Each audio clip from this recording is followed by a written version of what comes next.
Hey guys, this is Jackie Witt, Adios Adventure Travel. Got some great news to share with you today. I just talked to Vidal Hakewa, who is with me now from Cusco, Peru. He's got some news about flights. So what do you know, Vidal? Hey guys, hello. Yesterday, the Ministry of Transportation and Communication did announce that Peru will allow to other 10 countries so they could come into Peru. Among them are Canada and the US, and there are other countries like the US, Cuba, and others. So this means that now you guys from the US, you can travel into Peru. And for that, obviously, what we need to do now is to think on COVID test or think on flights and think on start looking for hotels, tickets, stuff like that. So one thing that happened over the last week or so is that the Machu Picchu website opened up with these special limited dates for tickets, and they all sold out in like 2 or 3 days. So what was that all about? Well, what happened is um, in the last months, actually, uh, the, the government was hoping to restart everything, but it didn't really happen the way how they've been thinking. So in one stage, they thought about opening for free just to local people from Cusco, Cusqueños only, Machu Picchu. Then eventually they thought about national, which means like people from other cities like Arequipa, Lima, or others. But eventually they will find out that it wasn't fair if they had a lot of people waiting here because there is people that they've been living in Cusco or in Aguascalientes, like the case of this Japanese guy or Yeah, I others, heard about him. That was a or great story. that they were hoping to visit Machu Picchu.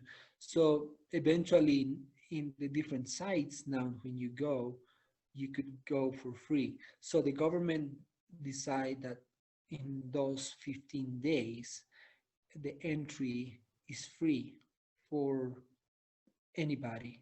That's regardless where you live or nationality. You just have to show your official documentation, which is either your passport, your ID, or any documentation, and that should be enough so you get the ticket. But they didn't expect that there were so many people, and in Hmm. less than 2 days, all those tickets they've been sold out. So how does that affect people who are considering booking trips now that the flights are open? Do you think the government will release more tickets, or should people wait until tickets are available before they book their flights? I guess it's very important to get in touch with your agent, literally, so we can check on tickets, we could check on flights or hotels and stuff like that.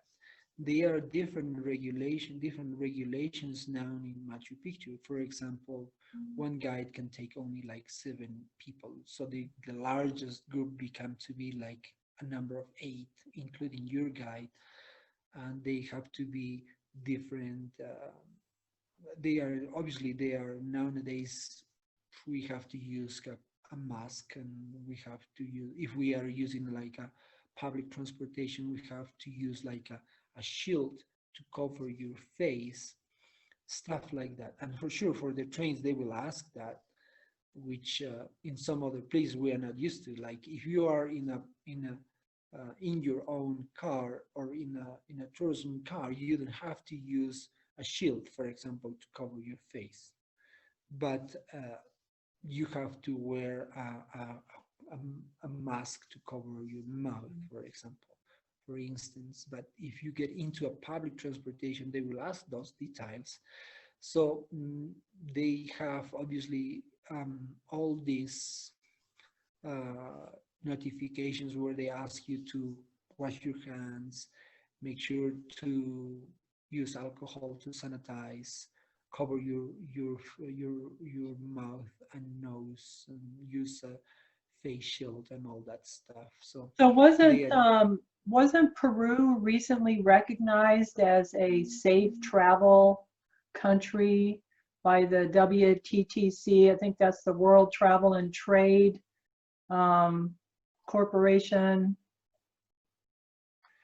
yeah, this is a recognition that the Peru as a country will have, and they actually they get to see that how on this new uh, I don't know if, how we can call, or how this problem, talking about COVID, how got all over the world, and known how some of the countries they've been dealing with it. Okay, um, literally a lot of people got infected already, so it was slowly starting in the bigger cities, getting into other isolated cities, and eventually into the communities. So this pandemic got all over, literally. Mm, But all of us, we have to just be careful on how to handle everything mm. and how to live with this new uh, COVID around us. Yeah, yeah. So what's your best advice then for somebody who really wants to come and see Machu Picchu, who is thinking about booking a flight now, who wants to find out about tickets? What about hotels? I mean, what would you say to those people for advice? I mean, they should be flexible, probably. They should be able to travel kind of last minute. Are there some things they should do first? What order should they do to set up their trips now? I guess we have to be very careful, especially considering that tickets are sold out Mm, for certain number of days. It's not that they will open new places. They restrict the number of visitors into Machu Picchu. Let's say if in one stage it was over 6,000 people a day, nowadays there will not be more than 2,000 something. well, I Uh, counted, when those 14 days were open, I went in and looked and I saw they were roughly about 1,000 per day limit, maximum limit for all the different categories because they, had tickets for local people and foreigners and residents and stuff like that. But the total was about 1,000 people a day. yeah, they are. I guess it's everywhere, not only with Machu Picchu, including in restaurants.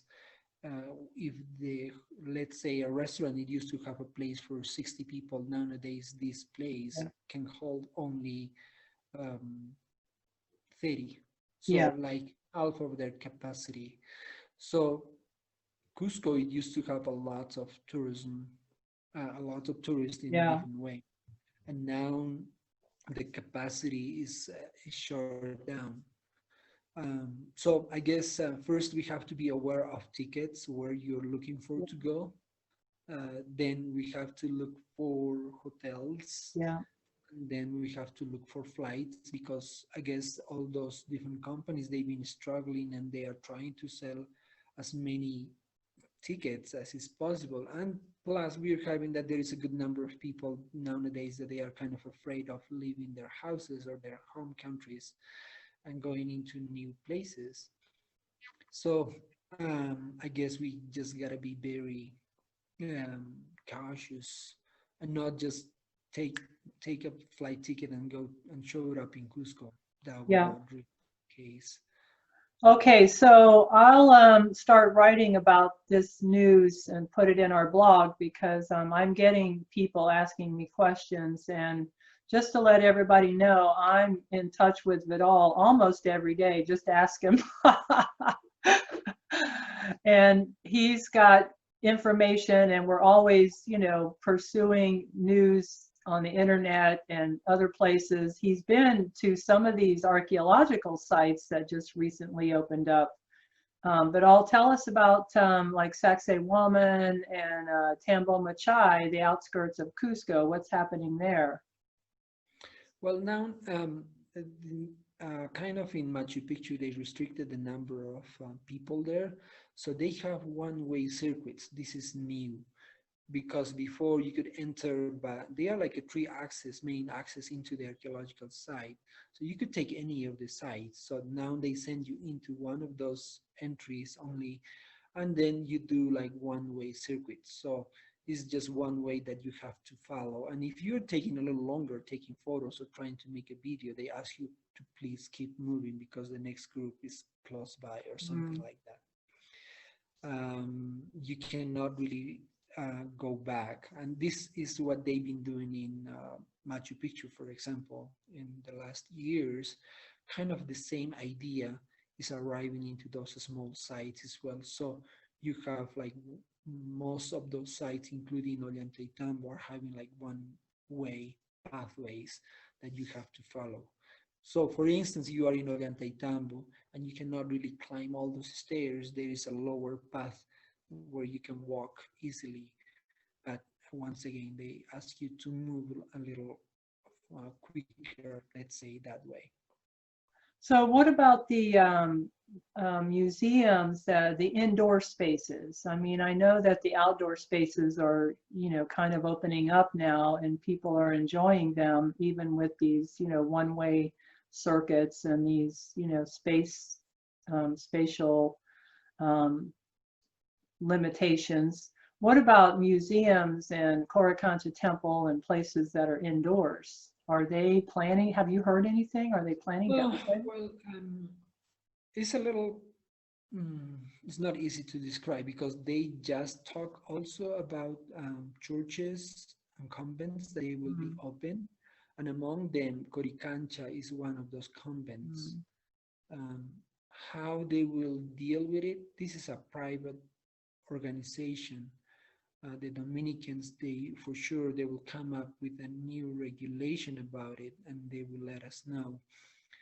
They talk about it. Yes, they should be reopening, and that was one of those big deals around here, because like not not in the Andes, but mostly by the coast, for example, they've been having all these deals about opening the beach or not for the public, because people say this the COVID is get transmitted if you are in an enclosure place. So if you are right.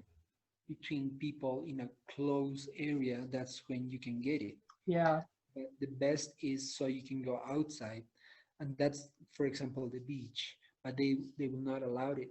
Why? Because they don't want to have that a new wave of new cases will come up Yeah. because everybody will be going into the beach, for example. So in the beach, for example, they can go only Monday, Tuesday, and Thursday, if I'm not wrong. Mm, But the weekends, starting Thursday, I guess it will be closed for public in general.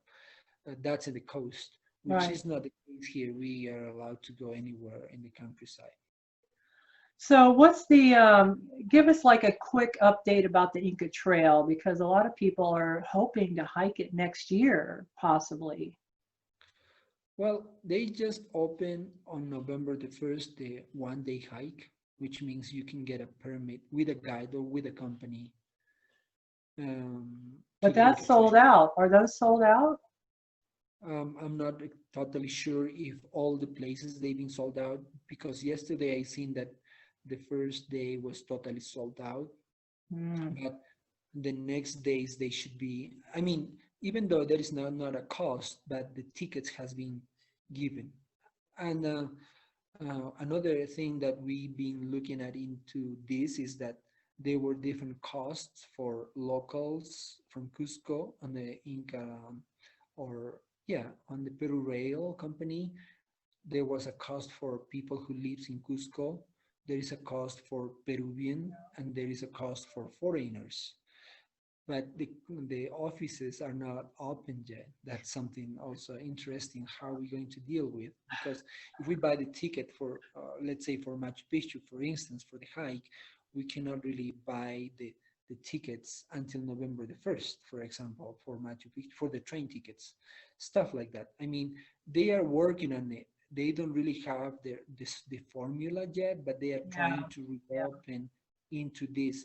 And I think that's the reason why they didn't really put on sale with a cost all those tickets. They are just literally Peruvians, the locals or Peruvians in general, we meant to be the guinea pigs to to see how it works, because they are not Yeah. places for people to go, and they are not selling tickets and stuff like that. So this is the time to learn, I guess. That's Yeah. how we can call it, those 15 days, and eventually later everything will go back into the same way how we used to. Like, we know how many places are, and we can check it on the Right. website, and we Right. can see train tickets and all that stuff.